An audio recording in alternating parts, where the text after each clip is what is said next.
비행장을 확보하는 가장 쉬운 방법 중 하나는 일단 남이 거의 만들어 놓은 비행장을 하나 골라서 만들던 사람들을 몰아내고 비행장을 뺏은 다음에 역시 만들던 사람들이 남기고 간 장비로 비행장을 완공하고 완공식을 가지는 것입니다. 이와 똑같은 일이 1942년 8월에 과달카날에서 일어난 것인데요. 일본군과 노동자들은 8월 초까지 과달카날 활주로를 거의 다 만들어서 노동자들에게 사케까지 배급하면서 활주로 가완공을 축하하다가 사케를 배급한 바로 다음날 미 해병대 1만 명이 상륙해서 모든 걸 다 남기고 그냥 도주합니다. 미군은 이렇게 점령한 비행장을 완공하고 비행장을 중심으로 진지를 구축합니다.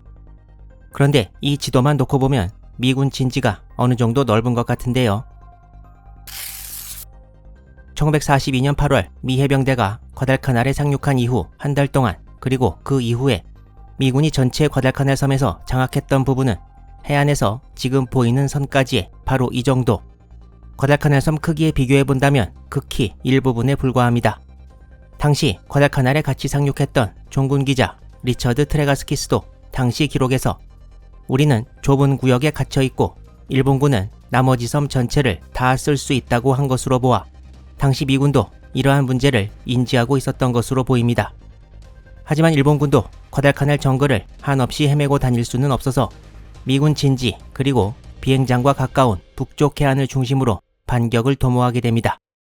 좁은 곳에 몰려서 부족한 물자와 계속되는 일본군의 공습을 견뎌야 하는 미군들의 생활은 트레가스키스의 당시 기록, 과달카날 다이어리 그리고 다른 문헌들에 묘사되어 있습니다. 먼저 과달카날 주둔군이 먹던 식사는 종류가 극히 제한되어 있었습니다. 미군의 주 식량으로는 먼저 여기 빅토리 감자라고 이름 붙여진 건조된 감자가 빠지지 않았고 역시 쉽게 운반이 가능한 소시지와 스팸 그리고 일본군으로부터 노획한 쌀도 큰 부분을 차지했습니다. 언뜻 봐도 건강한 식단은 절대 아니었고 초반 보급 작전의 실패로 9월 초까지만 해도 하루에 2번밖에 식사를 하지 못했습니다. 음료로는 커피에 대부분 의존했는데요. 전쟁이 진행되면서 남미에서 오는 커피 수송선을 다른 곳에 써야 할 필요 등으로 1942년 4월부터 미국에서 민간 커피 공급을 줄이다가 11월부터는 1943년 7월까지 커피에 대한 배급제를 실시하기도 했습니다. 그리고 결핍된 영양소를 공급하기 위한 노력으로 병사들에게 비타민 제제가 공급되었고 신선한 과일을 조금이라도 공급하기 위해 노력했다는 기록도 있습니다. 이것은 1942년 8월 하순에 핸더슨 비행장을 찍은 사진입니다. 여기 이렇게 활주로가 뻗어 있는 것이 보이고요. 위쪽으로 가면 룽가 포인트가 나오고 사진 오른쪽 위에는 바다도 보입니다. 이쪽을 보시면 활주로 옆에 서 있는 미군 항공기들이 작게 보이고 활주로 아래쪽과 위쪽에 검은색으로 된 작은 구멍들이 보이는데 일본 항공기들의 폭탄 혹은 구축함들이 발사한 포탄들이 떨어진 흔적입니다. 일본 폭격기들의 폭탄이 활주로에 정확히 떨어져도 복구는 신속하게 되었지만 여기서 보시다시피 정확히 활주로에 폭격을 해서 명중시키는 것도 쉽지는 않았습니다. 트레가스키스의 기록에 의하면 일본기들이 거의 대부분 활주로를 부수기 위해 폭격하지만 폭탄을 빨리 아무데나 떨어뜨리고 돌아가는 경우도 있어서 폭탄을 맞을 확률은 전적으로 폭격 시 자신의 위치에 따라 달랐다고 기록하고 있고 엄폐를 하고 있을 때 폭탄이 떨어지는 소리를 들으며 혹시 자기 쪽에 떨어지지 않을까 온갖 생각이 다 들었다고 말하고 있습니다. 이 사진은 8월 22일에 비행하는 와일드캣 전투기에서 핸더슨 비행장을 찍은 것인데요. 이 사진 좌상단에는 핸더슨 필드의 관제 센터로 쓰이던 파고다라는 이름의 건물이 보입니다. 또한 트레가스키스의 1942년 9월 1일 화요일 기록에는 많은 수의 일본군이 근래 미군 진지로 항복하고 있다고 기술하고 있습니다. 이 사람들이 일본군인지 아니면 정글에서 굶주리던 노동자들인지는 확실하지 않습니다. 또한 이때쯤이면 주간에 과달카날로 보급되는 물자의 양이 늘어나서 많은 병사들이 하루 2번 식사에서 벗어날 수 있을지 모른다는 말을 했다는 기록이 있습니다. 또한 이때 기록에 의하면 9월 1일 처음으로 과달카날의 병사들에게 편지가 도착했는데요. 대부분 서너 통의 편지를 받은 병사들은 마치 돈을 받은 듯이 기뻐했고 식사보다 편지를 먼저 받길 원한다는 병사도 있었다고 합니다. 그리고 가족과 지인들로부터의 반가운 편지뿐만 아니라 북클럽 회비를 내라는 고지서를 받은 해병도 있었다고 트레가스키스는 기록합니다.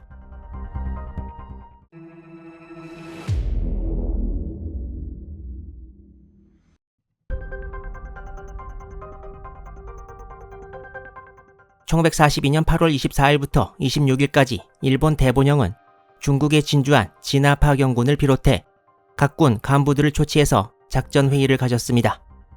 8월 26일에는 이츠키시대 전멸 소식이 들어갔다고 봐도 되는 상황에서 일본 육군의 관심은 곧 있을 중경 공략 작전 5호 작전에 쏠려 있었다고 합니다. 과달카날과 유기니 전투가 진행되는 와중에도 일본 육군은 훨씬 더 오래 싸워온 중일전쟁 종결을 태평양 전선보다 더 중요한 목표로 설정했고 태평양 전선이 곧 결정적인 주전장이 된다는 것은 예측하지 못했다고 기록되어 있습니다. 추가로 같은 8월 하순 일본은 인도 동부 공략 작전 21호 작전을 입안하고 추진합니다. 그렇지만 역시 남태평양에서 무언가 잘못되어 가고 있다는 불길한 정황이 명확해서 8월 28일에는 대본영 육군부에서 향후 과달카날과 뉴기니에 갈 육군 병력 수송에 해군의 협조를 엄중히 요구한다는 긴급 지침을 내리기도 했으며 육군 제2사단을 남태평양으로 파견하는 계획을 세우게 됩니다. 하지만 이 사단을 과달카날로만 보낼 계획은 아니었고 원래 일본 육군이 과달카날 이전에 집중하던 목표였던 포트 모레스비 공략 작전을 먼저 염두에 두었다고 기록되어 있습니다. 동부 솔로몬 해전이 끝난 1942년 8월 25일 일본군은 해군 특별육전대를 중심으로 뉴기니 끝단에 있고 포트 모레스비로 병력을 수송하기 위해 꼭 점령해야 하는 미른만의 연합군 기지를 공격합니다. 이 전투는 과달카날처럼 일본 육군이 아니고 전적으로 해군 육전대에서 시행했는데요. 이것만 봐도 역시 일본군이 작전의 우선순위를 제대로 설정하지 못했다는 것을 알 수 있습니다.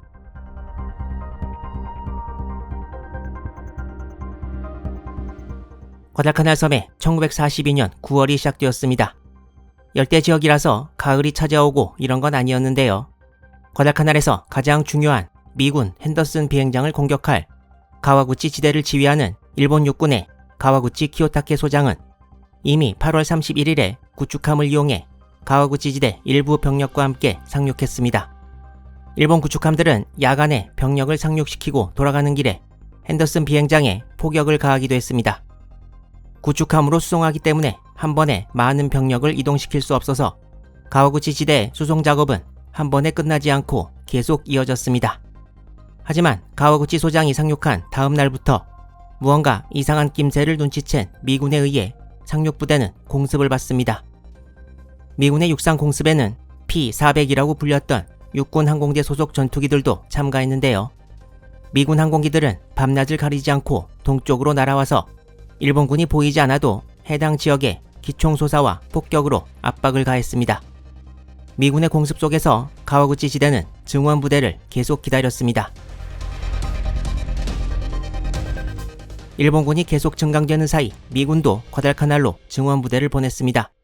이미 8월 하순에 툴라기에 있던 해병 제5연대 제2대대가 과달카날로 이동했습니다.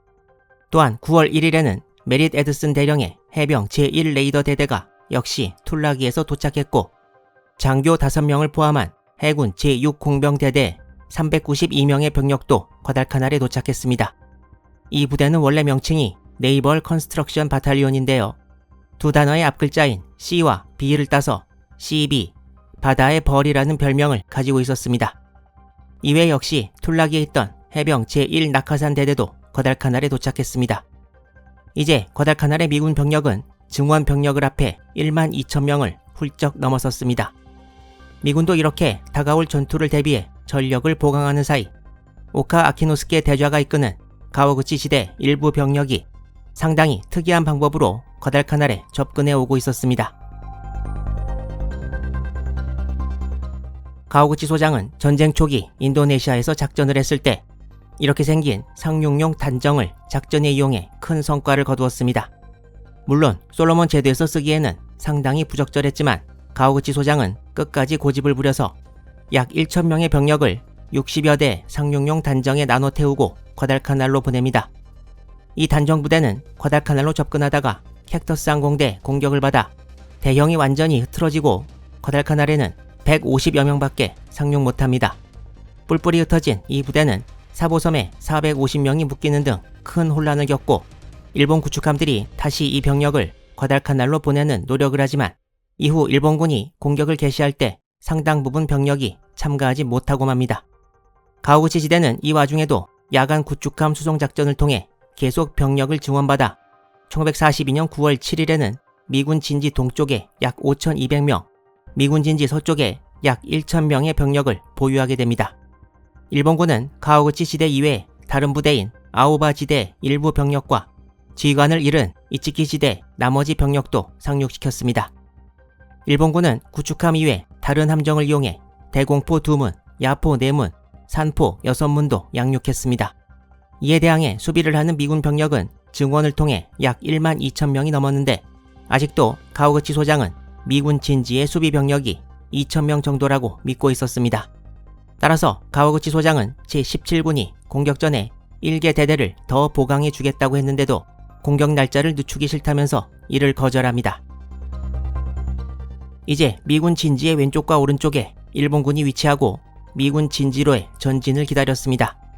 서쪽 오카데자 휘하의 병력은 제124연대 제2대대가 중심이었고 동쪽 본대는 제124연대 제1대대와 제3대대 그리고 육군 제2사단 제4보병연대가 근간이 된 아오바 지대 제2대대가 주력이었습니다. 가오구치 소장은 1942년 9월 7일에 핸더슨 비행장 점령을 위한 작전 계획을 하달했습니다. 가오구치 소장은 미군 진지의 남쪽 수비가 가장 약할 것이라고 생각하고 남쪽으로 주력 부대를 보내 북진에서 비행장을 점령한다는 계획을 세웠습니다. 또한 이치키 지대 후발대를 고음을 뜻하는 쿠마 대대로 새로 이름 짓고 남쪽을 돌파한 다음에 엘리게이터 크릭 쪽에서 미군을 섬멸해서 이치키 대저와 전우들의 원수를 갚을 기회를 주기로 했습니다. 하지만 이때 일본군의 상태가 아주 좋은 것은 아니어서 절반 이상이 말라리아와 이질 또는 습진으로 고생하고 있었습니다. 여러 어려움에도 불구하고 가와구치 소장은 휘하 병력을 9월 8일까지 타이부 포인트 근방에서 콜리 포인트 근방까지 이동시키고 공격을 준비합니다. 그런데 여기서 하나 사건이 생깁니다.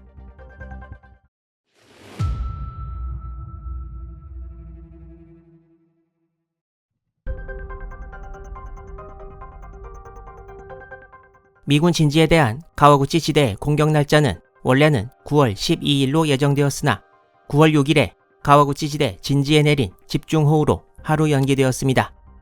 그렇지만 9월 7일 저녁 라바울의 일본군 지휘부에서 가와구치 지대로 연락이 하나 오는데요. 바로 피지 섬 근처에서 대규모 미군 수송선단이 목격되었다는 것이었습니다. 피지에서 과달카날까지는 일주일 거리. 만약 가와구치 지대가 공격을 하루 늦췄다가 혹시라도 미군 증원부대가 먼저 온다면 가와구치 지대가 엄청난 위험에 처한다는 것을 의미했기 때문에 라바울의 일본군 본부는 가와구치 지대에 공격을 서두를 것을 재촉합니다. 가와구치 소장은 그렇다면 공격을 원래 날짜인 12일 혹은 더 빨리 전진할 수 있으면 더 일찍 공격할 수도 있다고 통보했으나 라바울의 육군은 이를 그대로 받아들여 공격 날짜가 11일이라고 해군에 전달하게 됩니다. 그리고 또 하나 예상하지 못한 일이 생겼습니다.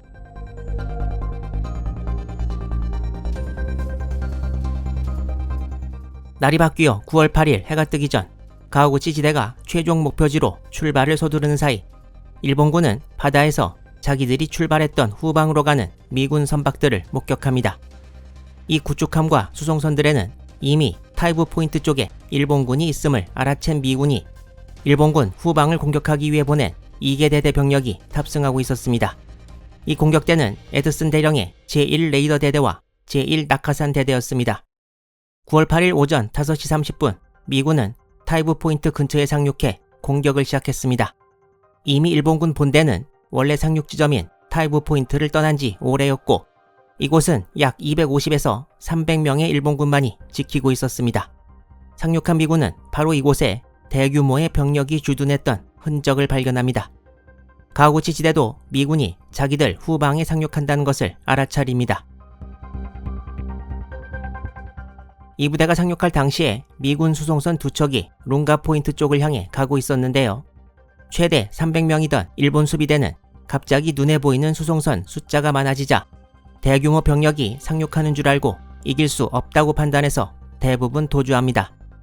일본군은 75mm 야포를 이용해 반격하기도 했지만 이 역시 쉽게 제압됩니다. 미군의 후방 상륙 소식을 들은 가오구치 소장은 1개 중대를 다시 후방으로 보내 지원하지만 역시 수쪽 우위에 미군에 막혀 큰 전과는 거두지 못하고 다시 철수합니다.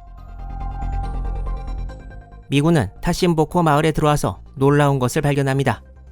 이미 이전 정찰과 당일 발견한 대규모 상륙 흔적으로 무언가를 짐작한 미군은 타신보코에서 엄청난 양의 일본군 보급 물자를 발견합니다.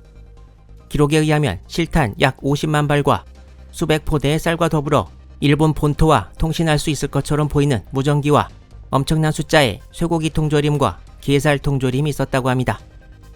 미군은 이 물자들을 전부 가져가려고 했으나 작전의 원래 목적이 치고 빠지기여서 일단 기관총과 기관총 탄약을 제외한 나머지 탄약과 쌀은 전부 폐기 처분했고 쇠고기와 게살 통조림은 주머니에 넣을 수 있는 만큼만 넣고 나머지는 전부 대검으로 구멍을 뚫어서 열대기후에서 금방 썩도록 했습니다. 이외에도 미군은 21박스의 맥주와 30리터 정도의 사케 그리고 의약품도 배에 실었습니다. 또한 미군은 여기서 다량의 영국제 물품과 네덜란드어가 쓰여진 물품들을 발견해서 새로 상륙한 일본군이 네덜란드령 인도네시아에서 싸웠다는 것도 짐작할 수 있었다고 합니다. 미군은 이 전투에서 일본군 약 27명을 사살하고 인명피해는 전사 2명, 부상 6명을 입었습니다. 에드슨 대령의 부대는 오후 5시경 출발해 다시 미군 진지로 돌아옵니다. 이제 가오구치 지대는 후방의 보급 물자를 거의 다 잃어버렸고 미군은 대규모의 일본군이 핸더슨 비행장을 향해 오고 있다는 것을 알게 되었습니다. 이제 양군 간의 결전만 남았는데요. 가오구치 지대가 어떻게 미군 진지에 공격을 가할지 자세한 상황 계속 이어집니다.